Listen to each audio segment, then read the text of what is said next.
All right, welcome back, everybody, to another breakdown. Today, we are continuing on from, well, all of the other Super Bowl commercials that we looked at. This one is a beautiful looking spot. It's for Amazon Alexa. I'm sure you have seen it. And we're going to talk about why it looks as good as it does and why people are saying how good it looks. And this also carries on from what we were doing on inside the Patreon group a few weeks ago when we looked at Roger Deakins' work in Blade Runner.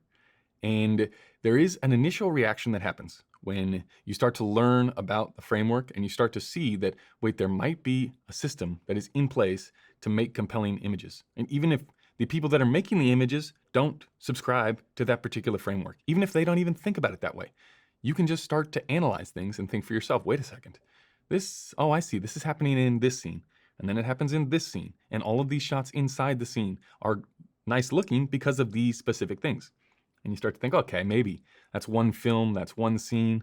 But as you go, and all of a sudden it becomes 100 scenes, and then 1,000, and then 10,000, and then everything that has ever looked good starts to follow the same pattern. I think you should start to give in, or just understand that this is a happening, and it's hard to deny it. But what ends up happening is just as you're starting to learn about the framework, and there's that little bit of resistance, you think, it's not, my memory of certain films, they were lit a certain way, and it doesn't have anything to do with what you're saying.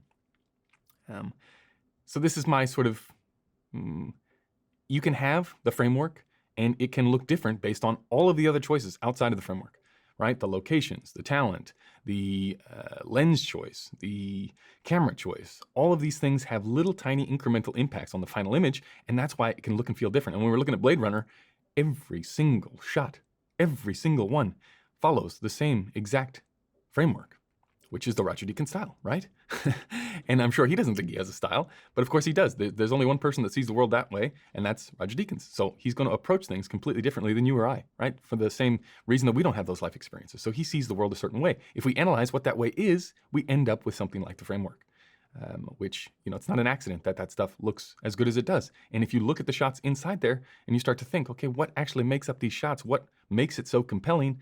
We find these reasons. And if you're a little bit foggy on just exactly what the framework is, because we talk about it in the podcast, we talk about it here on the YouTube channel all of the time, and it's a little bit repetitive to go into it every single video about what exactly all of the elements are. There is just a little free training that I send out over email. It's just a series of 6 videos. Each video lays out a different area of the framework, and once you see it, it's really hard to unsee. You'll start doing this all of the time. You'll probably ruin the life of everyone around you because you'll be commenting on it all the time for at least a year after you learn it about how, this is the same thing as this. And once you start to familiarize yourself with the patterns, it becomes easier to recognize, analyze, start to decide what you like, so then you can go out and shoot stuff that you actually like. So this is if the Blade Runner was my proof that it happens in the feature world, this commercial is proof that it happens in the commercial world, right? And this is a great looking ad. Why is it a good looking ad? We're going to get into it. And as we just watched through, you should start to notice patterns. If you're familiar with the framework, you should start to know why you're feeling how rich the image is and how polished it is and how it feels different than whatever it is that you're shooting, right? Because what you're shooting probably doesn't look this good. And there's a reason, and that reason is the framework and a whole bunch of other stuff, which includes years of experience and skill. But I can't give you years of experience and skill, but I can give you some ideas to think about so that you and I can both try and shoot stuff that looks as good as this does. You get where this is going, right? All of it, if you have been watching every single scene here, right? All in different locations, all different lighting.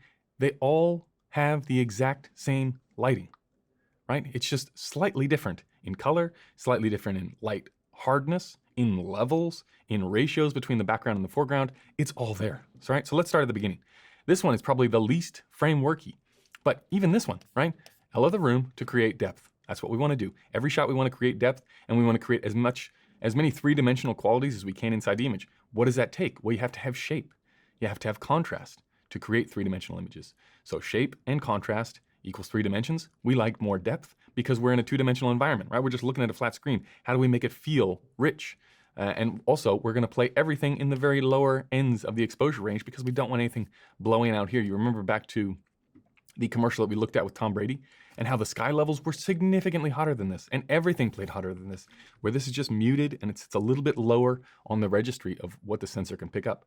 So here, light from the window that you can't see, right? This is where the lighting is over here. It's upstage, right? They have an eye line here. This is our line. We are on, these people have a line to each other, right? That's the line of action. The camera is on this side, so we want the light on the other side, the far side, which is over here.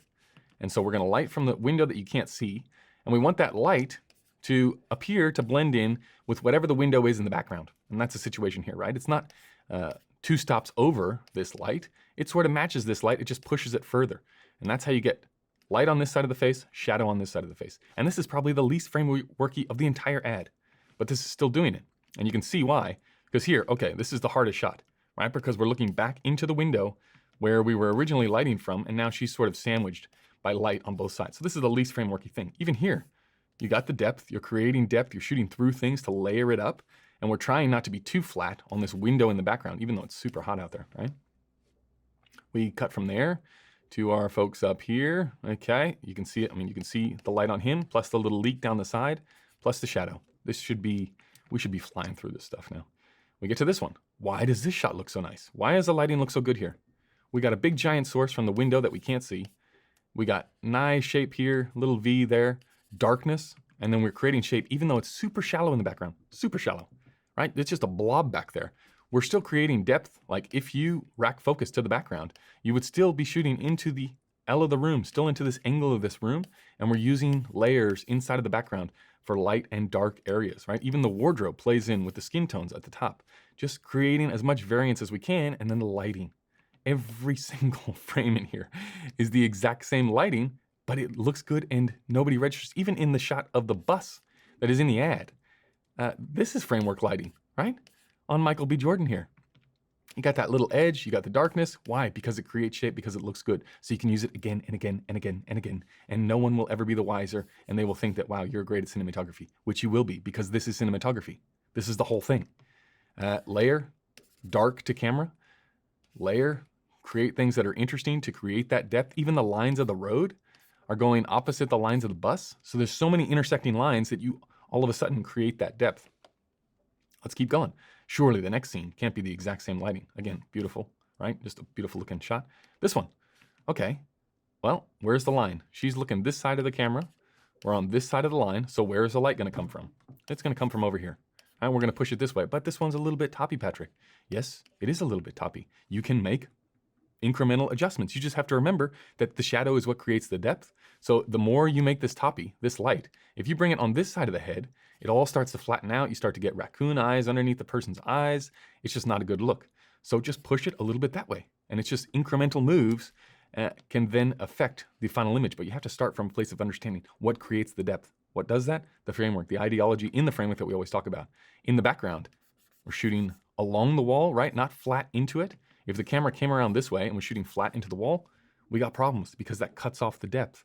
You can't see any more of the leading lines in the background. The ratios between here and here is what creates the darkness, right? There's no other difference. You still have to think about room tone. You still have to think about little accent lights of salt and pepper across the frame.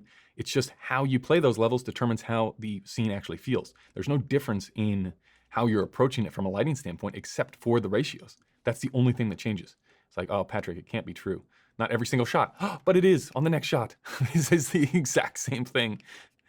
It's laughable that it's this easy to think about what makes a good looking image. Now, am I saying that it is this easy to make it look this good? No, that is the hard part. That is why I can know all of this stuff and still be terrible at cinematography, because it's really hard to do it. It's really easy to talk about it, right? If I was very good at it, would I be talking to you on YouTube? No. I would just be doing it. So this is the exact same thing. We're not going to go into everything, but why is there a little bit of light out there? Because it creates interest, right? Away from the darkness. You want to salt and pepper that difference in there. Why is this light where it is? Why is this lit up right behind the dark side of his head? Why are we shooting along this wall that way? Just again, to create as much depth as we possibly can. Oh, back again. What do we notice here? A little bit of light coming around here. Little hot spot there, and just drag it all the way around, create the shadow running down the line here. Just a beautiful looking image. Let's keep going. Do we want to do everything? Oh, now there's a guy in another part of the house, right? Surely maybe he's getting like front light from this kitchen where she was originally. We've got a little bit of shoulder. No, he's getting a light from over here too, which is upstage from him, and he's got a little tiny leak on him. We got practical in the background. We're balancing this level to this level. And in fact, because this looks like a little spotlight and it looks like a location, we're probably balancing the key to this rather than changing this out. Okay, and same thing. Look at how we're shooting along the table, little elements here in the foreground just to create as many obstructions between you and the talent or the point of interest as possible. Look at the exposure. Where's the brightest part of the image? Right there, right on the guy's face, which is exactly where you want him to look. Even more important, I would argue, in a commercial like this, to really focus the eyes, because in a movie, you've got a long time to draw it out. You've got a long time to see who the characters are, to develop the characters. In a 30-second ad, you don't have much time. Let's go to the next one. Can't be the same in the next one. Wait a second. Wait a second. Light, edge, dark to camera. Shoot along the window here. Open it up as we come around. It's not going to be the same as we go out. It is the same. It is the same. It's the exact same lighting. But he's outside. It looks completely different than the scene before. Exactly. You have now understood the framework. Oh, not again. Not again. Do we have the exact same lighting setup, the exact same elements, but feels completely different? Yes. And let's just fast forward. Same over there. Same from outside. Oh my God. Same lighting. Same lighting. Same exact setup. Just make it work for your location. But it's hard because you got to know how to make it work for your location. Same principles that we always talk about. That's where I'm going to end it. It gets so repetitive that yes, this is what you should be doing if you want your stuff to look like this. And then as soon as you know this, then you can decide. You have that quick language with the gaffer, with the key grip, with all the people on set. You start to develop this series of languages of what you're talking about, what you need in certain areas. This is how this stuff gets done, and why it doesn't feel repetitive is because everything else changes around it. And the more you know about this, you don't have to have every element every single time. It just acts as a jumping off point, right? Okay, I know this. If I can do this in this location, it's going to get me great results. Well, maybe let's try something different. So we take one element out of it, or we take two elements out of it, or we change it up, or we make it a little bit hotter, or we play with those ratios. As soon as you see it, you can never unsee it. This burden has now been passed to you. So thanks for checking out the video. If you want to see this, but on feature films, check out the Patreon group. The link is down below. And that is it. We will see you in the next one.